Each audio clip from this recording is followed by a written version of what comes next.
What's going on, everyone? Welcome to a Friday edition of Back Your Play with Q. I'm your host, Rich Quinones. As always, check us out online at Rich Q on Q, IG, Twitter, and of course, the YouTube channel, Rich Q on Q. NFL playoffs right around the corner. We had to get that little Southern feel. We had to take it to the Dallas Cowboys because I haven't spoken to her in so long. Chrystal Stone, who does an awesome job just talking about football, covering sports, an actress, a diehard Dallas Cowboy fan. So if you see behind me the little blue helmet right there, you got a good visual of that? Yeah, I can see that. All right. We'll talk about them in a couple moments. What's going on, my friend? How you been? I wish I can unsee that. Maybe you move your head a little bit, it can cover it up. I'm doing good. I'm currently in grad school at Arizona State University studying sports journalism. So I'm making a shift from acting to going into sports journalism and ready to take this head on. I just started my second semester down here in Phoenix, Arizona. And the Super Bowl is going to be here. So it's going to be a very exciting time around school, and I'm looking forward to it. Do you find yourself having to because you have experience, obviously, as a sports reporter and journalist, and you've been on the radio and you've been on TV. Are you trying to retrain your brain a little bit, or is it just? Yeah, I actually don't have any formal experience, believe it or not. But we've seen you before. Yeah, right? You've seen me before. Yes. I won a contest several years ago on ESPN's First Take. Got to go on the show and debate Stephen A. Smith and at the time Max Kellerman. And then from there, they brought me on as a host on ESPN Radio. I did that with no experience, right? So I was just kind of kicking and rolling and doing it naturally with what I had, natural talent. But I decided that I wanted to go a little bit deeper and take advantage of getting a formal education in journalism and reporting and broadcasting and getting all those skills all at once. And that's why I'm in grad school. Good for you. You know what? You got to appreciate that hustle and grind, right? It's all, I was talking to someone the other day, you never really perfect your craft. You just keep trying to get better at it and better and better. And, but you got a leg up on a lot of people, right? Because like I said, that exposure and that experience. And it's great because you have the acting background, which obviously you can translate, you can make that segue. So that's extremely versatile. Now, speaking of which, I don't know what kind of talent we're going to see on Monday night with your Dallas Cowboys taking on Tom Brady and the Tampa Bay Bucs. All right, let me ask you this to start. If the Cowboys lose this game, is McCarthy out? Yes. When you have someone like Sean Payton waiting in the wings, that's been my hope since 2 years ago, when the rumors about Sean Payton possibly coming to the Cowboys and reuniting with Jerry Jones and that coaching staff. Ever since that rumor came out and that was sort of buzzing around, I've just been waiting. I wish the best for Mike McCarthy. Of course, I want to see the Cowboys do well under his realm. But if the Cowboys had the chance to get Sean Payton, get him. So if they don't win against the Tampa Bay Buccaneers with a more talented team, with a better run game, with a better defense, with Dak Prescott, right? The only thing that Tampa Bay has really is Tom Brady and his wide receivers. They don't have a run game. They have the worst run game in the league. So take advantage of Tom Brady, get to him, he can shut the whole game down offensively. If they can manage to do that under Mike McCarthy, it's time to go. Now, Jerry Jones is really interesting. He has a way of working the media. It's oh, yeah, there's all these other factors, that go into my decision whether or not to fire or move on from a coach. But at the end of the day, Jerry Jones is 80 something. He's getting older. How many opportunities are the Cowboys going to have to get to this place with this talent, this group of talented players? He's got to go if they don't win. Yeah, listen, I agree wholeheartedly. I mean, you go back, the last time even that he won a playoff game was 2016 with the Packers. He hasn't won yet with the Dallas Cowboys. We look at the track record. It's been 30 long years for Dallas as well, making a deep, deep run.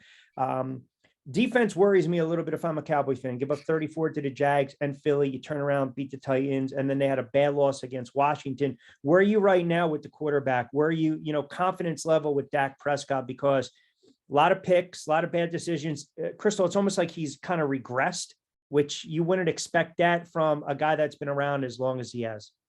Yeah, I am very concerned about Dak Prescott because over the last few weeks, I've been watching the games wondering what's going on. And so that kind of leads me to thinking about something that I want to do some research in actually while I'm here in grad school. And it's about team psychology. There's something about the Dallas Cowboys because they have one of the most talented rosters and they've had one of the most talented rosters for a number of years with Dak Prescott, with Zeke, with the members of the offensive line. And now we have Micah and Leighton Vander Esch. So it's not about pieces. Sure, there are gaps. Every team has gaps in talent, sure, in some areas and some positions. But as a whole, the Dallas Cowboys have always had a team with the talent. It's not a question of talent. It can be a question of coaching, right? For a long time, Jason Garrett and his shortcomings. Now, Mike McCarthy, you think about time management, the issues that he's had over the couple of years that he's coached the Cowboys. But I think bigger, right? I think about the psychology of this team. And I think that because of the inconsistent play, we see Dak, yes, he was hurt for the first few weeks of the season, but then he comes out, after his injury and he's gunslinging and he's playing well. But then the whole month of December going into January, something's happening, right? And it's not just Dak, right? Something's happening across this team that you've seen last season against the 49ers. Something happened, and it's not just a play on the field. I feel like there's something about team psychology and team culture that the winning teams have, the Super Bowl teams have, and they're able to hold on to that throughout a Super Bowl run. And some teams just sort of lose it and they can't regain it once they get into the playoffs. It's an excellent dynamic and point you bring up, because I typically call it that mental toughness. You either have it with franchises, and we always joke the Dallas Cowboys win the Super Bowl in July, but they'll spit the bit come the playoff time, right? As well as they play. And you're right, the talent there. Every team in the NFL is flawed, but you look at some of these teams that make their deep runs, they're mentally tough, they're mentally strong, they overcome adversity. Hell, look what's going on with San Francisco. This is their third quarterback they're on right now. So, you're right. It's all about the coaching and is the message being heard. I think this team right now is leaking a ton of oil. Now, I'm not going to buy into this. Here you go, Tom Brady, swan song. Forget about Aaron Rodgers. It's your playoffs. You're, connected a couple times with Mike Evans here.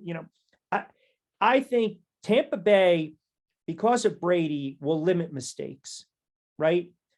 Dallas, because of Dak and the head coach, who's just horrible when it comes to time management, will make that backbreaking mistake. So talent alone in this game, to me, as you alluded to, it's not enough. And I don't know if it's sentiment, but I have a feeling Dallas is going to be in a dogfight against a team they should beat. They should beat Tampa Bay. They should have beaten Washington. They should have beaten Jacksonville. Yeah. It should not have been a tough game against the Texans. You're making a good point. Like, the Cowboys are struggling against teams that they absolutely should be blowing out, and that they had blown out just going back a few weeks to November. So, but I don't put all of my concerns on Dak Prescott and the interceptions, because the Cowboys have won games where he's thrown interceptions. That hasn't been the only problem. Where I feel confident and assured is when he has those interceptions early in the game. Get the interception out the way. Okay, boom, he got his interception. He's going to have one. Yeah. Knock it out, get it out. But I think the bigger issue with the Dallas Cowboys is the issues along the offensive line. Now, granted, they are going to get the center back, Tyler Biadasz, back along that offensive line. The issues along the offensive line are affecting the run game. And the Cowboys have run under 100 yards 4 times this season, and it was 2 just this past couple of weeks against Tennessee and Washington. So the Cowboys have to get that run game down, get Dak comfortable. And that's the thing. I've accepted the fact that Dak is no Tom Brady, right? Dak is no Patrick Mahomes. Dak is one of those quarterbacks that's going to need a lot of help. Everything's going to have to fit perfectly. All the things, the weather has to be great.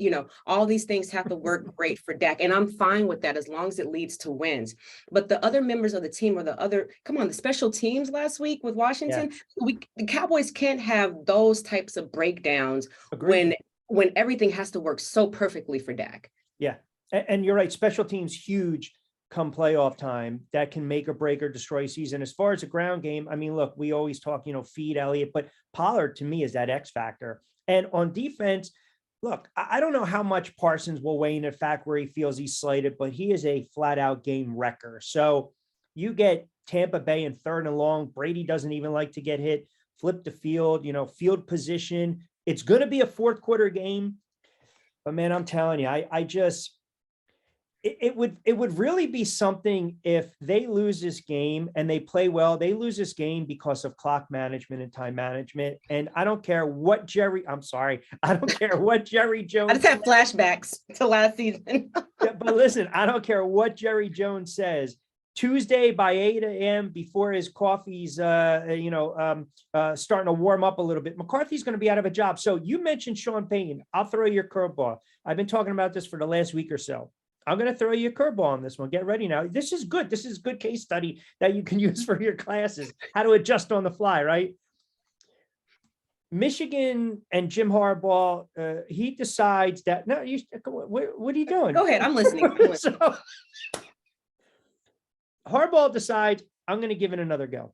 Jerry Jones, he likes to make that splash, man, right? That big time splash. Harbaugh's like, unfinished business. Here we go.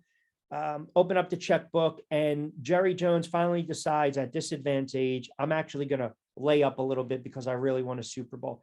You foresee a scenario where Jerry Jones will go after Harbaugh if they fire McCarthy, or you believe it's Sean Payton? Absolutely. What? No. No. We just saw John Harbaugh not win a big college playoff game. How many years did it take for him to finally beat Ohio State? No, we don't. Cowboys, no. Absolutely. Are you saying no to Jimmy Harbaugh? All right, I'm absolutely saying no to Jimmy Harbaugh. Sean Payton. No, it's written in this. It's written in the space. But he's kind of overrated, though. All those years with New Orleans, I don't know. I think you're more of his sentiment with Sean Payton. I don't know, man. I don't know what the allure is. I'm not saying he's not a good head coach, but it just reminds me of the retreads a little bit. I just wish that the Cowboys were able to get Sean Payton. I wish Sean Payton was available before Mike McCarthy, right? If I'm not mistaken, Sean Payton was still coaching, or at least had one more year. I wish the Cowboys were able to get Sean Payton then. I think a lot about the right fit, because so many times we've seen quarterbacks, coaches go from one team where they're struggling to another team, and it's just a different atmosphere, not necessarily talent or any of those other factors, but just a different atmosphere, a different feel, and it's the right fit collectively. And I think that Sean Payton, he's been here before, he's been in Dallas before. I think it's just it would be the right fit collectively. You like Dallas on Monday night. I did ask you your. Well, wait a minute. Hold on. Well, I was going to ask you your confidence level, because if your confidence is high, you get the deflated up Duke. If your confidence is low, you get the Duke that needs a little bit of air. So where's your confidence level right now? Are we really talking about deflated balls versus Tom Brady? You got a problem? No, this one's all this is good to go. This is good to go, my friend. This is your confidence level is deflated. Where are we at? My confidence level is definitely deflated. It's deflated. I'm psyching myself out because Tom Brady is undefeated against the Dallas Cowboys. There's all these other little things, Rich, that are so interesting when I look at this game that no other team seems to have, right? And this is what I mean about team psychology. Tom Brady hasn't lost against the Cowboys, right? In his career. The Cowboys have this thing about grass versus turf. The defense apparently plays worse on grass than they do on turf. Okay, they're playing on grass. The Cowboys haven't won a road playoff game in, I don't know, decades, right? So there's all these little things that outside of what they do and what they're capable of doing that are factored in. And then couple that with the way that they performed over the last couple of weeks with Washington and Tennessee. I'm psyching myself out. I'd be pleasantly surprised if the Cowboys win. And it's not because of the talent. It's about the inconsistent play. Yeah. We don't know which Cowboys team is going to show up come Monday night. Those are fair points. All right. I want to hit on a couple more things while I have you for a couple more moments, but real quick, coming out of the NFC, coming out of the AFC, who are your Super Bowl participants? Right? Oh, man. Okay. So coming out of the NFC, I would hope it's the Dallas Cowboys, but I'm a realist. So I would say maybe San Francisco. And then coming out of the AFC, I have, who did I put down? I have Buffalo, KC. KC. KC. All right. Yeah.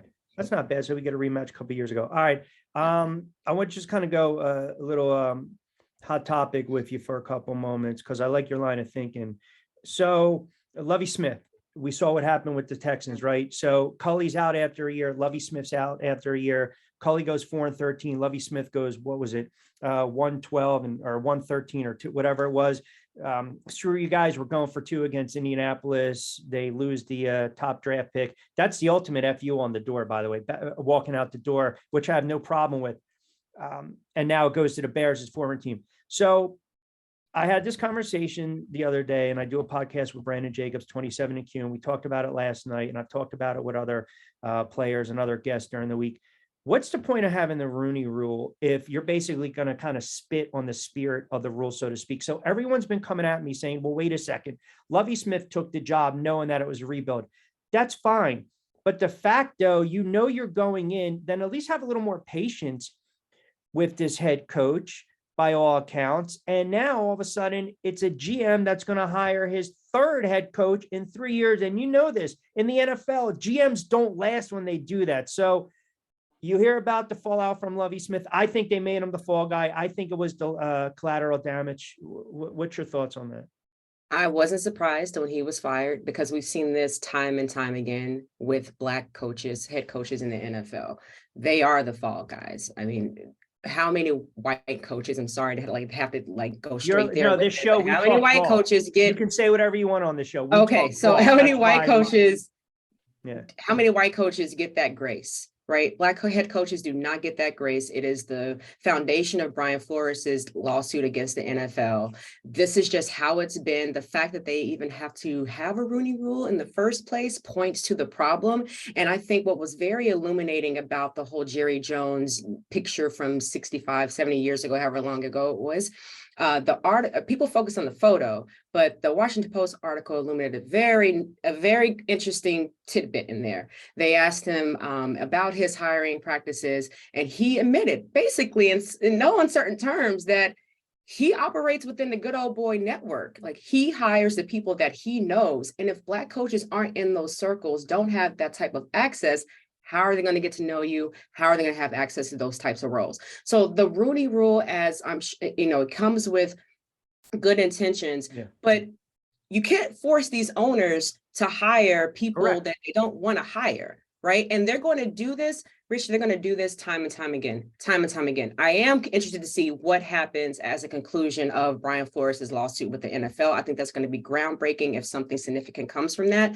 But this is just how it's been. Black coaches, they're the fall guy, but they can't turn down those roles, right? That's the thing.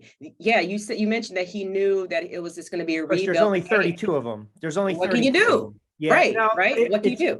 It's a fair point, and there are examples where you get rid of guys after one season. Hackett looked overwhelmed. He looked overwhelmed in Denver, right? But I kind of went through, the gamut. McDaniel, Miami, biracial, Ron Rivera, Latino, Saleh, Lebanese American, and then you've got Tomlin, you got Todd Bowles, and I even went back. I put up the numbers, if you will, going back to '89 when Art Shell became the head coach of the Raiders. I think there's only been 25 head coaches, and since that time, you're talking about a league that's 70% African American, which. You're right. You're almost stuck between a rock and a hard place, because if I'm Eric Bieniemy, if I'm Raheem Morris, if I'm, not Wilkes, the other name's escaping me, D'Amico Ryans, I'm thinking to myself, yeah, I'm going to take the interview, but if I'm offered the job, do I have to worry if I go 4-13, my ass is going to be out on the street after a year? So I don't know. I think there's something deeper going on within that organization that you never want to speculate or just throw something out there, but I do think there's something deeper going on with the organization. And if you're a player, you also have to be looking around saying to yourself, what the hell, man? Is my career going to die here? Like, what are we doing here? Yeah. So. Yeah, it's unfortunate that it's what's going on with the Houston Texans, but the Houston Texans aren't an anomaly. I mean, this has happened time and time again. The Dallas Cowboys have never even had a Black head coach, right? And I think they're the only team that hasn't ever had a Black head coach. So it's an issue that's going to continue until this issue affects the people who are in control, the people who are in power. It affects them financially. Until it affects their pocketbooks, they're not going to change. This script is going to continue to write itself and replay out every single season. The fact that the NFL went from a record number high of Black head coaches who were hired maybe a few years ago to that number significantly decreasing every season. Like, how do you go backwards, right? Yeah. Because there's no incentive, right, for these owners to diversify their executive roles within the organizations. But until it affects, that's anything across the board in any industry, until it affects your pocket and your business financially, we won't see a change. Yeah, great points. Chrystal Stone joining me for a couple of moments, BYP on a Friday. Chrystal, it's interesting you just said that with the bottom, the bottom line, so to speak. In the NFL, there's a bunch of franchises that have yet to go that route, hiring a minority or a Black head coach. You mentioned the bottom line. All right, I have to ask you this because I think it's been radio silence, and again, I got hammered for this. The whole Dana White situation. I just think it's, look, I don't condone that type of behavior. You just never put your hand on a woman. I don't care what they do, how they act, you don't, period. If you do that to me, that's it. But the crickets and the radio silence and the network silence and the MMA community that basically turned a blind eye, it's appalling, man, because here's a guy that said, if you hit a woman, it's a career ender. So you can't police yourself, so to speak. But again, and I have a feeling I know where you're going to go with this and your answer, shocked by this or just par from the course? I was a little shocked. I watched First Take, so I watched it. I know that Stephen A. Smith they did another show and he sort of addressed the criticism that he's received. So I haven't gone back to watch that, but I did watch the first show where they addressed it, and I was a little shocked that they didn't go a little harder, but I completely understand, especially being here in grad school, we're learning the relationships between, these media broadcast companies and the sports leagues, right? We're talking about billions and billions and billions of dollars on the line. And, you don't want to, what's the term? You don't want to bite the hand that feeds you. You don't, sure. I totally get that, but it is disheartening that it is this silent, right? And it's very clear it's about the relationship and it's about the financial relationship that's between the media, some of these media outlets, and the UFC, and the fact that he's a white man. Sorry, that race definitely also plays a role in this as well. So it's disheartening to see that. I'm a little shocked by it, but I'm also not surprised because of just the way that race relations are in this country. But I did expect a little harder, just a little bit. But you aren't going to get it because you've got Endeavor, which is the parent company. You've got ESPN, which distributes the product. And you're talking about a person who's valued at 500 to 600 million, an entity that makes about 9 to 10 billion. So again, excuse the French, but they're not going to shit where they eat at the end of the day. I mean, it wasn't even like a soft approach that they were talking about it. It was turning a blind eye. And for as much grief as Jamel Hill gets, I read that article, and I'm sorry, I don't always agree. 99% of the time, I don't really agree with some of these writers and some of these journalists. She was dead spot on, and nobody wants to hear that. So he's not going to punish himself. But as you alluded to, once you start to take those revenue dollars out, now that's a powerhouse. We know the mothership's a powerhouse. The UFC's a powerhouse. But I was just a little disappointed that I didn't think anyone really just had the stones to at least come out when they had that platform and just say, hey, look, I know I work for this network, and I know we broadcast and we have a partnership, but hey, man, totally in the wrong, don't condone it. And there's got to be some type of punishment. The only other thing I want to bring up is the dynamic that power has in all of this, right? Because there's two different situations that both happen around the same time. Chris Beard, the head coach of the University of Texas Longhorns basketball team, had a very similar situation. In fact, he was actually arrested and charged with felony charges And both he and his fiance made statements that, or at least through her lawyer, she made a statement that it was self-defense and I didn't mean for him to get arrested, And then you have Dana White with his wife. They made statements. She came out and, had excuses for what happened. But Chris Beard got fired, right? Because there's a hierarchy of power. Dana White, with the exception of Endeavor, is at the top of the food chain, right? So the power plays a big role in this as well, and in the what happens responsibly with these people. Yeah, no, you're right. I mean, and I know a lot of athletes have, talked about some of these players with domestic abuse and domestic violence, and the NFL. I mean, that's a conversation for another day. They will pick and choose what kind of behaviors. I mean, we were joking before about deflated balls. I mean, right? I mean, you get punished for that, so to speak, and then you look at domestic violence, or it's a couple games, or it's a slap on the wrist. It's never a good thing. All right. I took up a lot of your study time on this Friday, my friend. Where can everyone follow you on social media and keep up with you? I'm on all social media at Chrystal Stone _, but that's Chrystal with an H. Yeah, that's where I am. I also have a YouTube channel. Haven't posted anything recently because I'm in grad school, but if you want to check on me, if you want to send me some well wishes to get through this next semester, I'd greatly appreciate it. Listen, it's in the bag. It's in the bag. A lot of classes. I got a lot of stuff going on. How many credits? I'm taking 16 credits. So I have 4 classes, but I also have a part-time internship at the local TV station here. So and I'm covering gymnastics for ASU. So there's a lot happening, Rich. Come on. Now, listen, it's in the confidence level. Oh, okay. Right. Listen, I'm glad we finally caught up. You're doing awesome. Keep grinding. I'm very happy for you. I'm very proud of you. Keep crushing it. I'm not going to wish you well on Monday night because I have my own issue Sunday versus Minnesota. However, the Giants are going to lose. Forget it. Yeah, that's it. Yeah. That's your party. Giants are going to lose.